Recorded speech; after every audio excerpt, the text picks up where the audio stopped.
Frank, one of the things we hear a lot about, especially from our members in places like California, Louisiana, Texas, Arkansas, and sometimes other places, other years, is what's happening with pintail. Right. Pintails are interesting because they used to be in the 70s at incredible numbers, around 6 million. And then the drought of the 80s hit, and pintails, like everything, declined dramatically, hit rock bottom. But in the 90s, when the water came back, that's when pintails started to differentiate.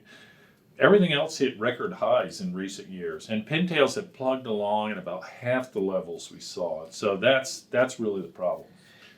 So what causes, we've got mallards doing pretty well, gadwalls, shovelers at all-time high, blue-winged teal at all-time high, occupy a lot of the same breeding range. What causes the low numbers with pintails? Delta did some really cool work, and we've been doing it for 20 years. And it started out with Ken Richkus working in the prairies of Saskatchewan. Basically, when we saw that lag in recovery, we said, something's going on the prairies. And so Ken discovered what we call the ecological trap. Pintails are crazy ducks. They nest in short grass. And so in the 80s, we had this ag revolution. We didn't notice it because of the drought. We were all thinking about dry. Right. But what happened is all of Saskatchewan and Alberta that now plant cereal grains, they've always had, but they used to till them in the fall. Right. Well, they left stubble on the landscape. And crazy pintails view that as nesting cover. Mallards won't go in the cereal grain stubble at all. But pintails, early nesters, come back, nest in the stubble, and that's the ecological trap because it looks like good nesting cover, and they get hit with the double whammy. They get high predation, and then if they manage to escape the predators, those ag guys, they kill all of it. Get the egg seeder. Yeah. And so that's been the problem. It's a real production problem related to this change in agriculture. So I know we just did some work with Dave Coons and kind of trying to understand how things have changed at the regional scale. Talk a little bit about that. So Ken's work was very specific in one spot and discovered this problem. And then what we did is we worked with these great guys, Dr. David Coons at Colorado State University and Dr. Francis Bruderman. And what they did is they looked at this at a regional scale and found out just what we had predicted, that in dry regions of Saskatchewan and Alberta where you have all this no-till, you get poor production and lower duck numbers than we expect based on the ponds. And so that was really informative. We also worked with Dr. Todd Arnold over at University of Minnesota, and Todd's been looking at age ratios. So we get this age ratio information. Age ratio is our best indication of production, and he's looked at that at a regional scale. So everything points to a production problem for pintails. Well, what about hunting, Frank?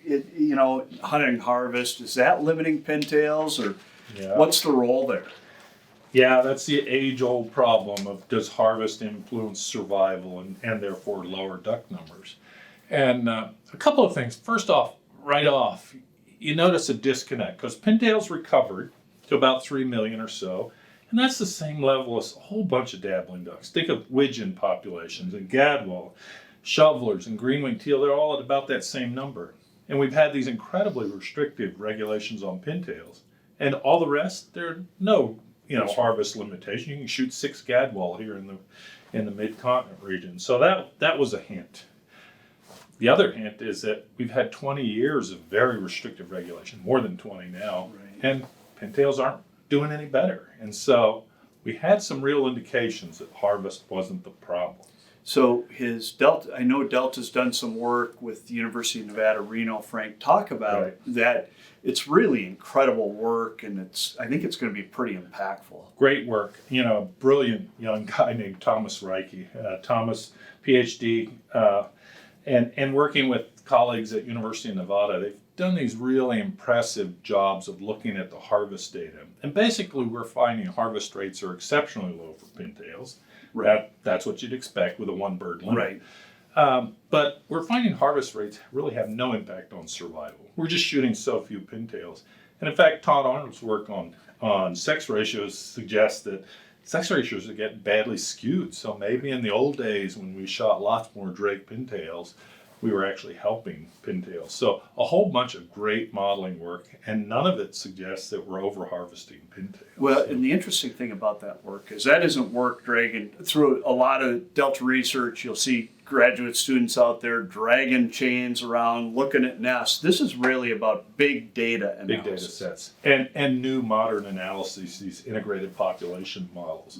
And I really think Delta's work is exciting because it's having an influence on the Fish and Wildlife Service and the folks that are setting harvest regulations. So one of the things I think we have a challenge with sometimes is sometimes our research doesn't maybe translate into outcomes that hunters can feel and touch and smell. And so what is the impact of this? So we know Richkis's work on the ecological trap, Dr. Coons's work, Dr. Arnold's work, Thomas's work. What does this work in aggregate, especially Thomas's work, mean to duck hunters? Yeah, I think it's having a real impact because we've got a whole bunch of folks that manage duck harvest. And so the Fish and Wildlife Service is working with the state guys and looking at really reanalyzing all the pintail data, and the Delta stuff is feeding into that so nicely. So I think it has a real positive, a great, chance of having a very positive impact. And by that I mean, if hunters are able to shoot more pintails per day, that would be a fabulous result, and I think that could happen. And do it in a way that doesn't hurt pintail populations. Exactly. Right. Well, we're in the Fish and Wildlife Service, and good on them, and the states are good partners. So the states, the flyways, and the Fish and Wildlife Service will go back and sort of reassess harvest strategies from time to time, and we're right in the midst of that. Right now with pintails. Right. I think it's real exciting, and this long-term Delta work and the recent work on harvest and survival is really going to feed into that very nicely. So, I think one thing we want to be clear about is when we're talking about these issues, especially regulation change, there's this big chain of work that has to happen. Exactly. There's all the technical work that's going on right now, primarily led by the Fish and Wildlife Service and USGS. And then there's this big collaborative process with the flyway tech committees, the flyway councils, more deliberation and debate, kick that back through the technical process. So this is a long, protracted process. Yeah, we'd like to say that this is going to happen in 2021 in the seasons. Not. Probably think about 2 years. 2, 3, 4 years. A couple of years, we hope, but we hope a real positive impact for duck hunters. Yeah. Well, I think it's an exciting time. Again, it's sort of topical because the Fish and Wildlife Service and the states and the flyways are going through this process right now, and just to be aware that they're doing the good technical work now, and then hopefully in the future we'll maybe create some more harvest opportunities on pintails. Exactly. Cool. Thanks, Frank. Good. Yep.